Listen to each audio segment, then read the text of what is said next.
नमस्कार, जोहार। नई दिशाएं में मैं कीर्ति चौहान आपका स्वागत करती हूं। हमारे इस कार्यक्रम में हम हर हफ्ते नए नए लोगों से बात करते हैं जो सामाजिक, राजनीतिक या आर्थिक फील्ड में किसी न किसी तरीके से बदलाव लाने के लिए प्रयासरत हों।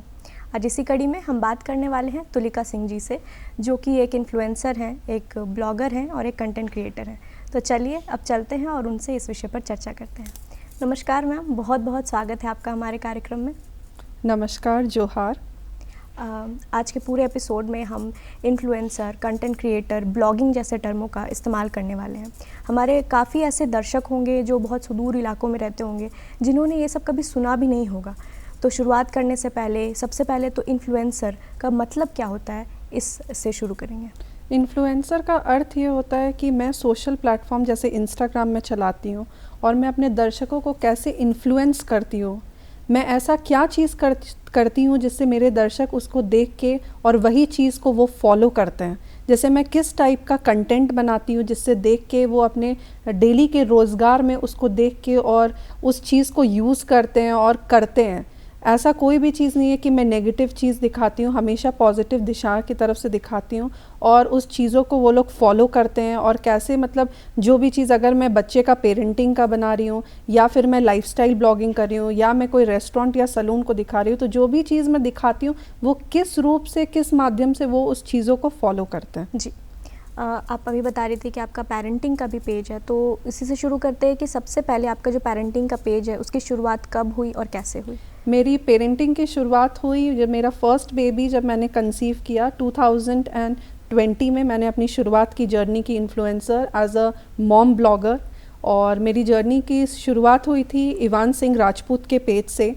और जब मैंने, अभी तो मैंने ब्लू टिक ले लिया है, तो मैंने पेज का नाम चेंज कर दिया क्योंकि बिकॉज ऑफ वेरिफिकेशन पर्पस, तो मेरा नाम चेंज होके तुलिका सिंह मेरे नाम पे, वरना वो मेरी पूरी पेरेंटिंग की पेज मेरे बच्चे के पेज के नाम से थी, जो थी इवान सिंह राजपूत। जी, आपका पेज में विजिट करी थी मैम, और ये इतना इंटरेस्टिंग लगता है, इतना छोटा बच्चा है आपका और वो इतने सारे पोजेस कर लेता है, इतने अच्छे से वीडियोस बना लेता है। कैसे ये पॉसिबल होता है? इतने छोटे बच्चे को आप कैसे ट्रेन करते हैं?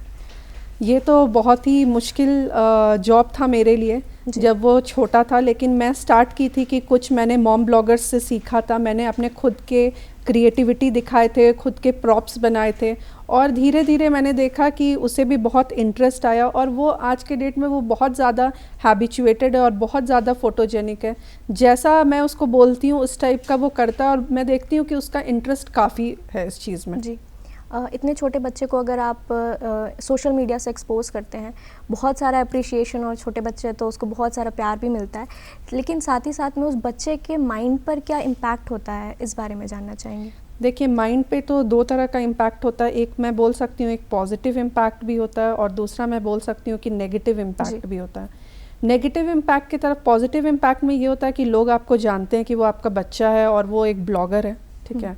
दूसरा नेगेटिव इम्पैक्ट में ये होता है कि जब वो स्कूल, अभी वो उसके स्कूल जाने का टाइम है, वो नर्सरी में, तो मैं देखती हूँ कि उसके पढ़ाई पे वो इंटरेस्ट नहीं लेता और वो हमेशा चाहता है कि वो शूट करे और तरह तरह के कपड़े पहने, इन्फ्लुएंस करे। तो वो मुझे थोड़ा सा लगता है कि नहीं, उसके पढ़ाई पे थोड़ा डिस्ट्रैक्शन होना चाहिए। डिस्ट्रैक्शन हो रहा है, उसको एक्चुअली थोड़ा सा पढ़ने की तरफ भी ध्यान देना चाहिए क्योंकि वो उसका एक इंडिविजुअलिटी को कवर करेगा।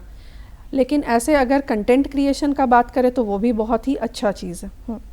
आपके बारे में जानना चाहेंगे कि एज अ मदर क्या कभी कंपैरिजन फील होता है कि जब जहाँ बाकी माएँ जो हैं वो ऐसा कुछ नहीं कर रही हैं, पर मैं अपने बच्चे को इतने यंग एज में सोशल मीडिया पे एक्सपोज, मतलब सोशल मीडिया पर लेकर के आ रही हूँ, तो क्या कभी आपको ग्लानि लगता है कि शायद ये गलत स्टेप है? क्या कुछ कंपैरिजन होता है आपको अपने साथी मदर्स के साथ?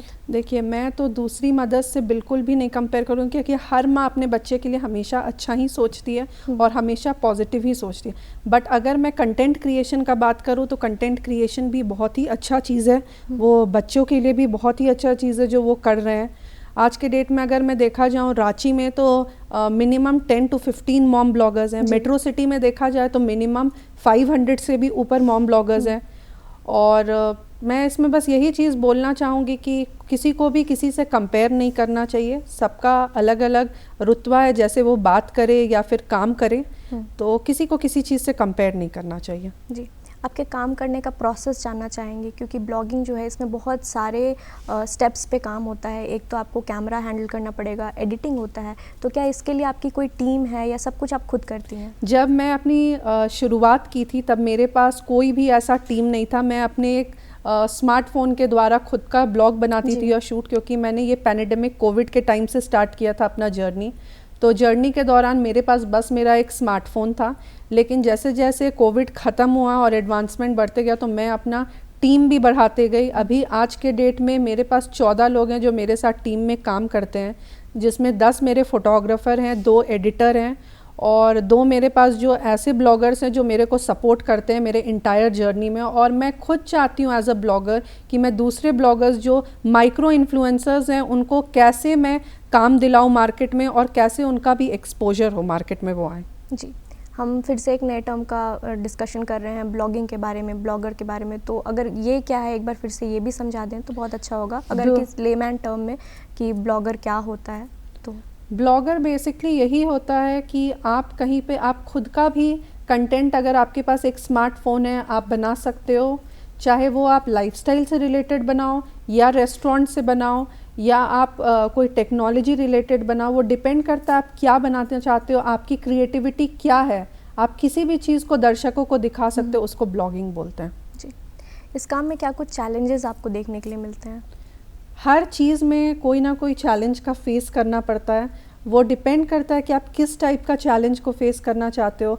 कुछ चीज़ पॉजिटिव भी होती है, कुछ चीज़ नेगेटिव भी होती है। हर काम में हडल्स आता है, लेकिन वो डिपेंड करता है आप पे कि कैसे आप उसको फेस करोगे, सामना करोगे और उसको पॉजिटिव दिशा की तरफ लेके जाओगे। जी, अभी आप ब्लॉगिंग कर रही हैं, बट उससे पहले आपने जॉब भी किया है। आप यूएस में भी जॉब कर चुकी हैं और दुबई में भी जॉब कर चुकी हैं। तो ये जो ट्रांजिशन हुआ एक 9 to 5 जॉब से आज एक ब्लॉगर का, वो कैसा रहा?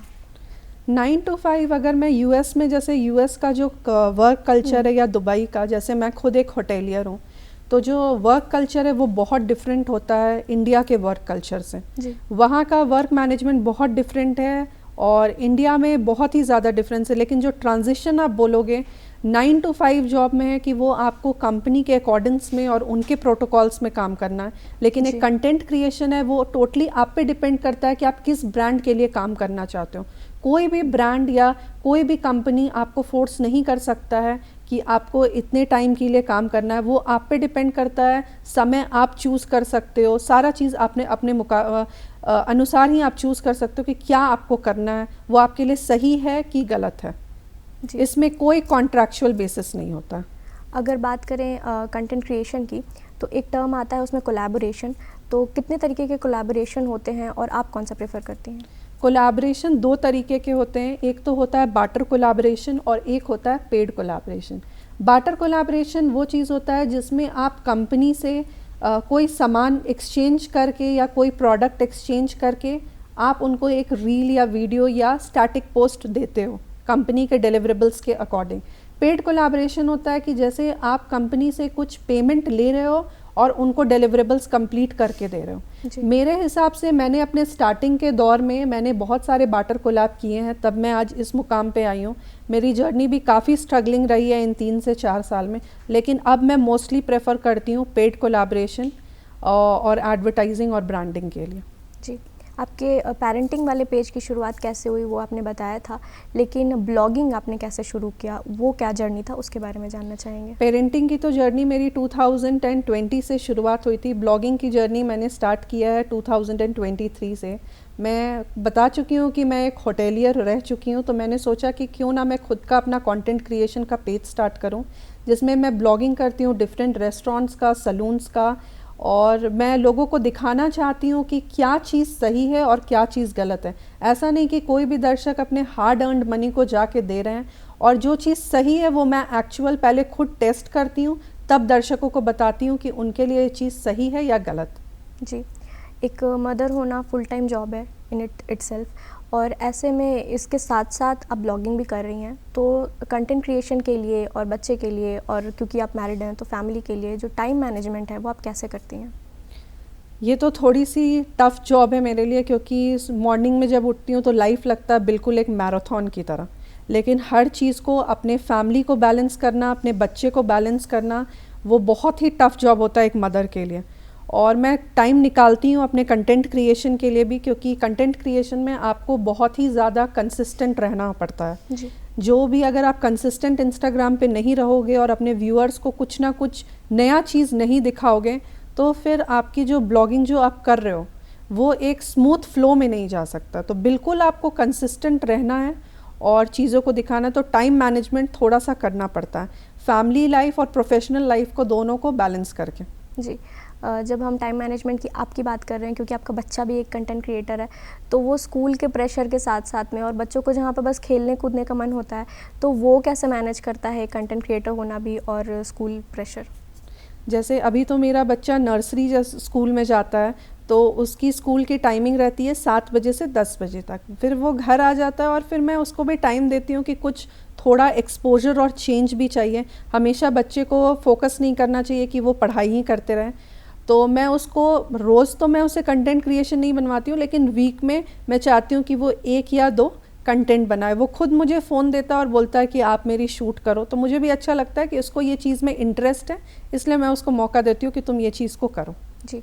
जब शुरुआत में आपने ये पेरेंटिंग वाले पेज की शुरुआत की थी, तब आप क्या खुद से प्रॉप्स बनाती थी, उसके बारे में जानना चाहेंगे? हाँ, जब मैंने अपनी पेरेंटिंग की जर्नी स्टार्ट की थी, तो मैं कुछ मॉम ब्लॉगर्स को, जैसे दिल्ली के फेमस मॉम ब्लॉगर्स जैसे मॉम्स विद प्राडा, जेनिया शर्मा, ये लोग के ब्लॉग शूट्स को मैं देखती थी और मैं खुद के अपने प्रॉप्स बनाती थी।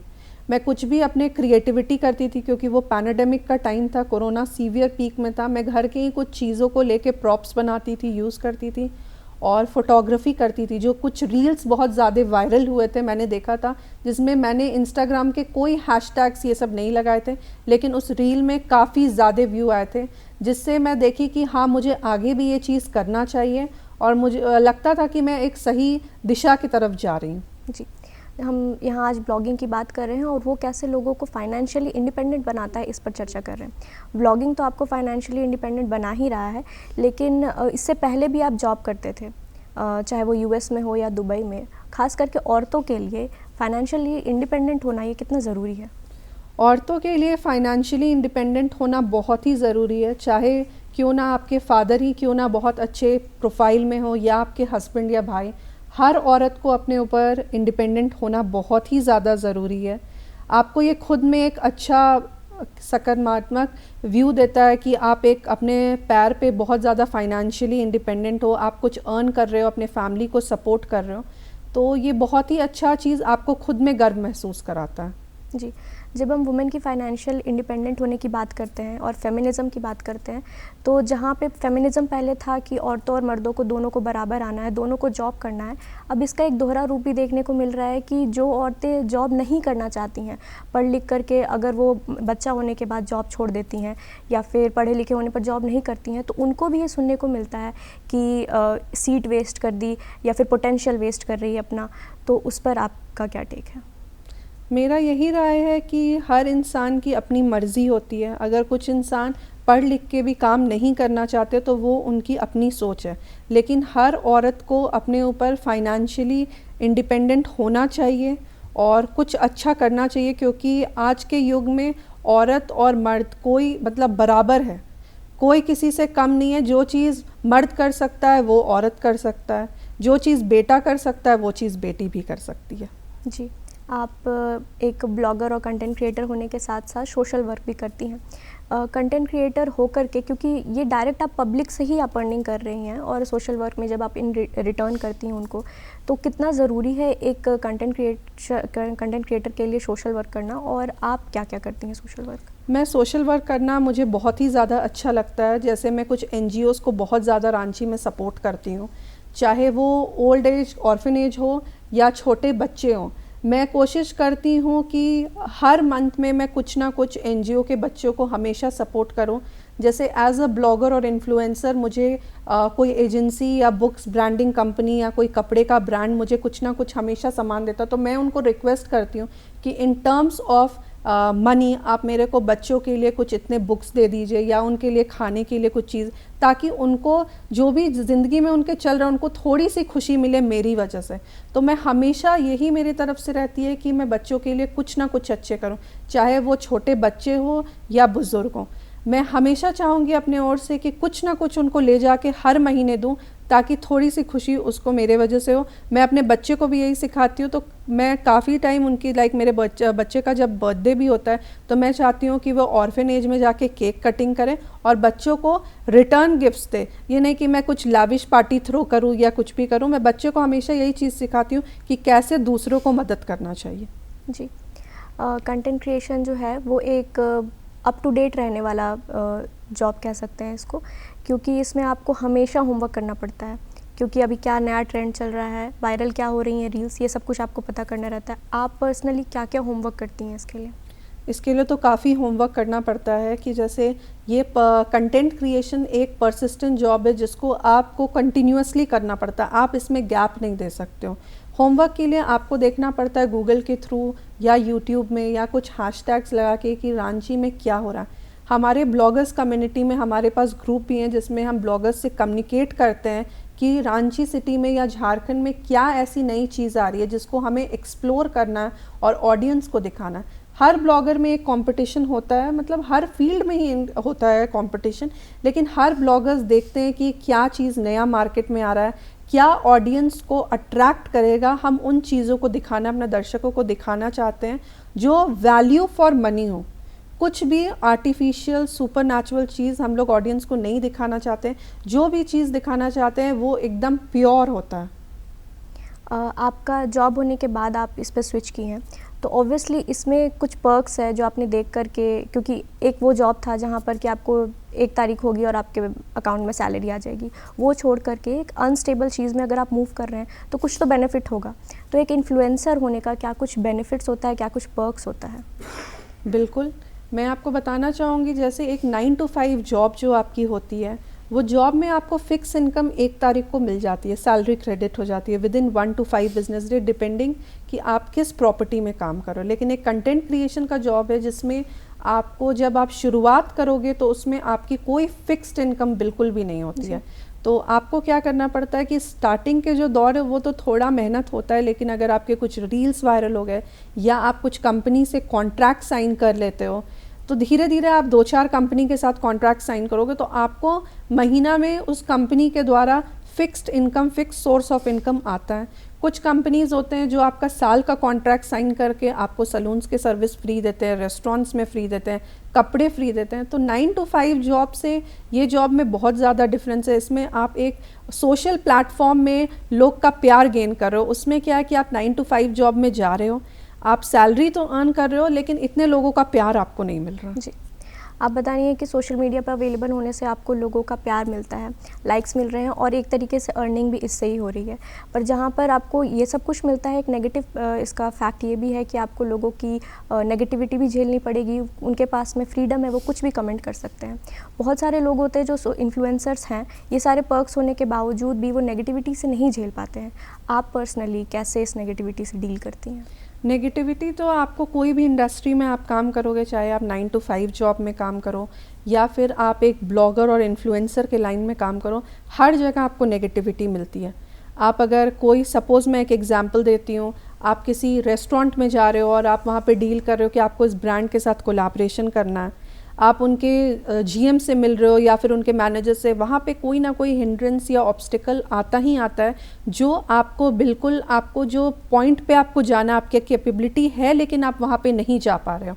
तो बहुत सारे ऐसे नेगेटिविटी चीज़ होते हैं जो आपके रास्ते में रुकावट पैदा करते हैं, लेकिन आपको उसी हिसाब से अपना हौसला को कायम रखना है और हमेशा पॉजिटिव चीज़ों के, आपको हमेशा वो हौसला को तोड़ना नहीं है। हमेशा सोचना है कि हाँ मुझे ये चीज़ हासिल करना है, मतलब करना, हमेशा पॉजिटिविटी की तरफ। नेगेटिविटी में तो आपको सोशल मीडिया पे बहुत लोग ट्रोल करेंगे, चाहे वो ब्लॉगर्स हों, इन्फ्लुएंसर्स हो, कंटेंट क्रिएशन, क्योंकि आप रोज़ अपना काम एक अच्छा चीज़ व्यूअर्स को दिखा रहे हो। अगर आपको व्यूअर्स का प्यार मिलेगा तो आपको जितनी भी नेगेटिविटी चीज़ें आप खुद भूल जाओगे और वो आपको एक सुबह उठ के आपको एक फ्रेश फीलिंग देगा कि आप क्या ऐसा चीज़ करोगे जो आपके व्यूअर्स को फिर कुछ अच्छा देखने को लगे और वो उस चीज़ को फॉलो करें। जी, ब्लॉगिंग को जहाँ तक मैं समझती हूँ वो ऐसा है कि जैसे अगर आप एक डायरी मेंटेन करते हैं कि आप क्या कुछ अच्छा आपके लाइफ में हुआ, उस तरीके से उस डायरी को अगर आप पूरी दुनिया को दिखा रहे हैं, वो होता है ब्लॉगिंग। आपने जो कुछ भी देखा, जो आप चाहते हैं कि लोगों को इम्पैक्टफुल लगे, आपकी पॉइंट ऑफ व्यू से, वो सब आप दिखाते हैं। तो झारखंड राज्य की अगर बात करें तो झारखंड राज्य की ऐसी क्या क्या स्पेशलिटी है जो आप एज अ ब्लॉगर लोगों को दिखाना चाहेंगे? झारखंड तो बहुत ही ज़्यादा खूबसूरत जगह है। अगर आप प्रकृति की बात करें या यहाँ के फॉल्स की बात करें, डैम्स की बात करें या घूमने फिरने की जगह बात करें, झारखंड तो हमारे हर जगह में मतलब बहुत ही ज़्यादा पॉपुलर है। यहाँ का धुसका, पिट्ठा, ये बहुत ही ज़्यादा पौष्टिक मतलब पौष्टिक चीज़ है, पौष्टिक आहार है। इवन मैं अपने बच्चे को भी सिखाती हूँ कि मतलब जो आपका कल्चर है और ट्रेडिशन है, आप उसको हमेशा फॉलो कीजिए। जी। आपके इंस्पिरेशन कौन है? अगर हम झारखंड के भी ब्लॉगर्स की बात करें तो उनमें कौन आपको लगते हैं कि ये बहुत ही इन्फ्लुएंशियल हैं? साथ ही साथ जो आप पेरेंटिंग का पेज चलाती हैं, उनमें कौन आपके इंस्पिरेशन है? अगर मैं झारखंड की ब्लॉगर्स की बात करूं कि अगर बहुत ज़्यादा अगर आप इंस्पिरेशनल है, तो मैं एक झारखंड वाला की बात करूंगी। उनका नाम है रोशन। राहुल रोशन, वो बहुत ही ज़्यादा इन्फ्लुएंसिव, उन्होंने जो अपनी जर्नी स्टार्ट की, और मैं उनके जो रील्स देखती हूँ और व्यूअर्स का देखती हूँ कि दर्शकों का कि वो कितना ज़्यादा उनकी जो मेहनत है, वो बहुत ही ज़्यादा मेहनत करके आज तक आगे बढ़े हैं। और मुझे लगता है झारखंड राज्य में सब उनके रील्स और वीडियोस को देखते हैं। एक छोटे बच्चे से लेके बूढ़े बुजुर्ग तक सारे लोग उनके वीडियोस को देखते हैं। और पेरेंटिंग जर्नी में देखें तो मेरी मॉम्स विद प्राडा जो दिल्ली के ब्लॉगर हैं, सबसे ज़्यादा वो मेरे लिए इंस्पिरेशन है। मैं उनको देख के रोज़ नई नई चीज़ देख के सीखती हूँ कि आज भी उनका एज 40 इयर्स है, 2 बच्चे हैं, लेकिन वो कैसे अपने प्रोफेशनल लाइफ और पर्सनल लाइफ को बैलेंस करके चलती हैं। जी। ब्लॉगिंग की अगर बात करें और हम इसकी सस्टेनेबिलिटी की भी बात कर रहे हैं कि इससे इनकम आता है, पर क्या लॉन्ग रन में ये सस्टेनेबल है? कोई अगर इसमें ही बिल्कुल ही अपना जॉब छोड़ करके अगर इसमें कोई आता है, तो क्या आप उसको एश्योर कर सकती हैं कि आगे चल करके लॉन्ग रन में ये सस्टेनेबल है?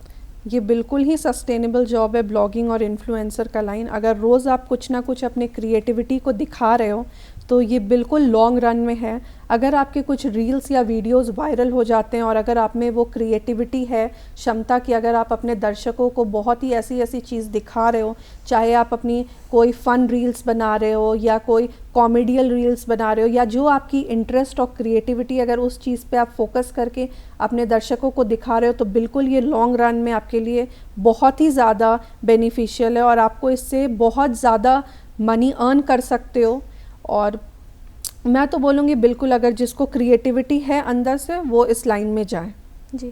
फैमिली से आपका कैसा सपोर्ट है? क्योंकि आप मैरिड भी हैं, तो क्या आपके इन लॉज़ और पहले भी जब आप जॉब करते थे, तो एक सस्टेनेबल जॉब छोड़ करके ऐसे नीश फील्ड में आने के लिए फैमिली का सपोर्ट बहुत इम्पॉर्टेंट है, तो फैमिली से आपका सपोर्ट कैसा है?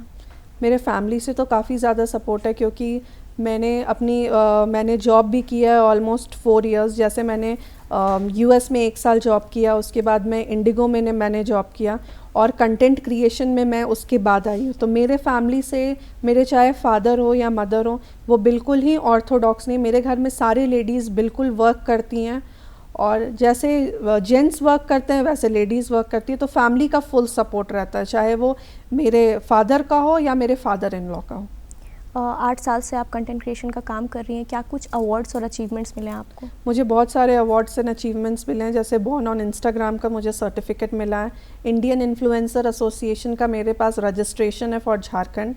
उसके बाद से मुझे बहुत सारे अवार्ड शोज़ में बुलाया गया है। मैं काफ़ी सारे कंपनीज़ के लिए as a social media program में भी मैंने मैनेज किया, उसके लिए भी मुझे अचीवमेंट सर्टिफिकेट्स एंड अवार्ड्स मिले।